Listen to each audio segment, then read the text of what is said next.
उन्होंने कोट किया किसी हेल्थ एक्सपर्ट को। उन्होंने कहा कि बेड कैपेसिटी इंक्रीज़ करने में, वेंटिलेटर इंक्रीज़ करने में, सेंटर्स इंक्रीज़ करने में, उस सबसे मोर इम्पॉर्टेंट है कि आपकी social distances, Covid appropriate behaviour, ये सारी चीज़ें हों। एक जिक्र किया गया कि एक्सीडेंट्स हॉस्पिटल ज़्यादा होने से मौतें कम नहीं होती, ये उस ड्राइवर का बिहेवियर, रूल फॉलो करना, उस चीज़ों से होता है। तो अगेन मैं अपील यही करूँगा कि लोग अपना सोशल डिस्टेंसिंग करें, मास्क पहने, बाकी एप्रोप्रिएट कोविड बिहेवियर को ऑब्जर्व करें। ये बड़ा इंपॉर्टेंट है कि हम इस चीज़ से बच जाएं, वो नौबत ही ना आए कि हम हॉस्पिटलाइज हों, फिर हम ऑक्सीजन पे आएँ, फिर जाके रिकवर हों। तो बड़ा इंपॉर्टेंट है, ये चीज़ें हमें फोकस रखना है और इस पर एम्फेसाइज भी करना है। डोडा की पोजीशन स्टेबल है, हमारे यहाँ पॉजिटिविटी रेट घटा है, हमने टेस्टिंग बहुत इंक्रीज़ की है। जो हमारा टारगेट है उससे डबल और ट्रिपल टेस्टिंग इस टाइम चल रही है, जिसकी वजह से हमारा जो केसेस हैं वो ट्रेस हो रहे हैं और उनकी इंटरवेंशन हो रही है। 1178 इस समय एक्टिव केसेस हैं, जिस समय सिर्फ 28 ही हैं जो हॉस्पिटलाइज हैं, बाकी होम आइसोलेशन पे हैं।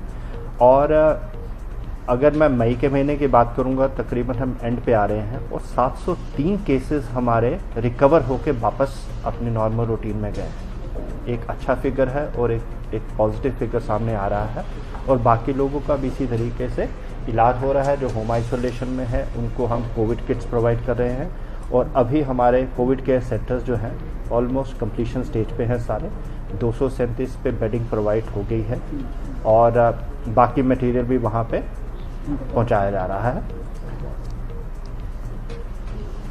तीसरी इम्पॉर्टेंट ये चीज़ है, जो हमारी जो वैक्सीनेशन है उसको काफ़ी प्रयास कर रहे हैं हमारे मेडिकल टीम। और फिर अपील करूंगा लोगों से कि लोग सामने आएँ, अपने एरिया में जहाँ जहाँ रिक्वायरमेंट है वहाँ बताएं, ताकि हम डिसेंट्रलाइज तरीके से उन तक पहुँच सकें। ओवरऑल सिचुएशन में हमारा ऑक्सीजन जनरेशन प्लांट है। आज oxygen generation plant hopefully commission होगा, क्योंकि हमने शटडाउन आज ले लिया है। आज उसका कनेक्शन मैनीफोल्ड के साथ हो रहा है। जो हमारे सारे पेशेंट हैं उनको हमने अल्टरनेट मोड पे लगा दिया है ऑक्सीजन सिलेंडर्स के थ्रू, क्योंकि वो पहले मैनीफोल्ड के ज़रिए चल रहे थे। अब मैनीफोल्ड को आज पूरी की पूरी टीम वहाँ पे लगी हुई है। होपफुली यही प्रे करते हैं कि वो सक्सेसफुली कमीशन हो जाए, सो दैट हमारा ये जो फ्रंट है ये भी एक तरीके से हमें मिल जाए, ताकि हमारे पास अल्टरनेट सोर्सेज ऑफ ऑक्सीजन रहे। ये सूरत हाल पूरी ज़िले की है। उम्मीद करता हूँ कि मेरी अपील भी है लोगों से कि कोविड अप्रोप्रिएट बिहेवियर का पालन करें। और जहाँ जिसको जिस भी फोरम से कोई दिक्कत है, इमीडिएटली सबके फ़ोन अवेलेबल है, मैसेजेस बॉक्स अवेलेबल है, हमारे कंट्रोल रूम्स 24/7 हैं, टेली कंसल्टेशंस हमने कर दी है। और भी हम मेजर ले रहे हैं ताकि लोगों के पास इंफॉर्मेशन पहुंचती रहे। कोविड केयर सेंटर्स जो पंचायत लेवल पर चल रहे हैं ये बड़े इंपॉर्टेंट हैं, क्योंकि इनको लिंक किया गया है नियरेस्ट सेंटर्स के साथ।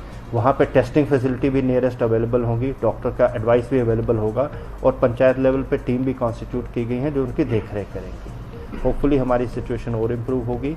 आने वाले दिनों में किस तरह का सिस्टम रहेगा, क्योंकि लोगों की तरफ भी हमें देखना है जो जीविका नहीं चला पा रहे हैं, इकनॉमिक कंडीशन जिनकी लो है और लॉकडाउन की वजह से उनके घर नहीं ठीक तरीके से चल रहे हैं।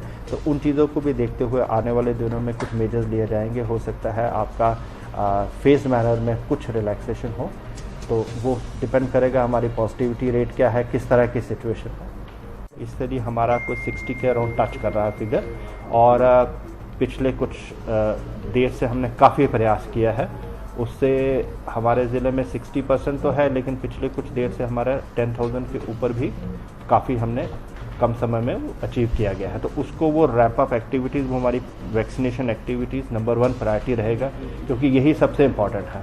तो उसको हम और रेज करेंगे। सर, आइसोलेशन सेंटर जो है डिस्ट्रिक्ट डोडा में कितने हमारी 237 पंचायत है। तो कल तक 227 में हमारे बेड और बेडिंग लग चुके थे।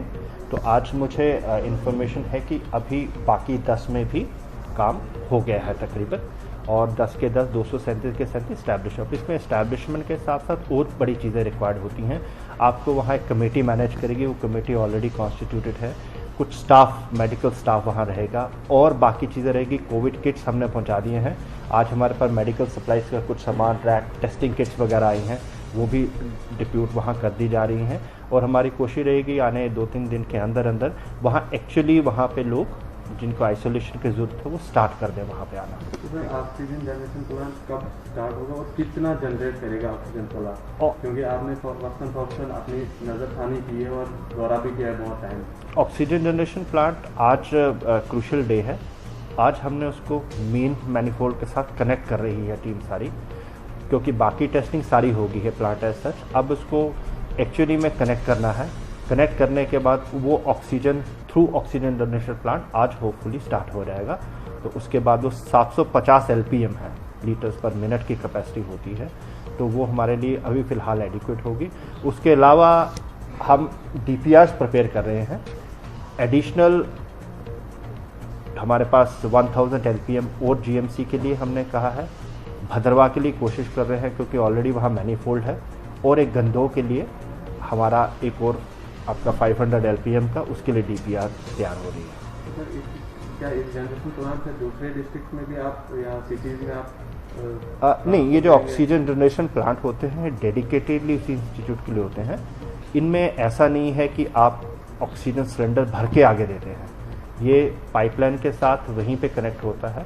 तो डोडा में क्योंकि फुटफॉल रामबन से भी आता है, किश्तवाड़ से भी आता है, तो हमारा GMC उन तीनों को केटर कर रहा है, तो ये वहाँ इन्हीं के लिए डेडिकेट होगा। हाँ, यहाँ से जैसे हमारे पास सिलेंडर्स छूटते हैं क्योंकि यहाँ प्लांट है, तो वो अवेलेबल रहेंगे। कहीं भी दिक्कत हो सकती है तो हमारे पास सिलेंडर्स बैकअप रहेगा, तो वो बाकी जगह जा सकते हैं।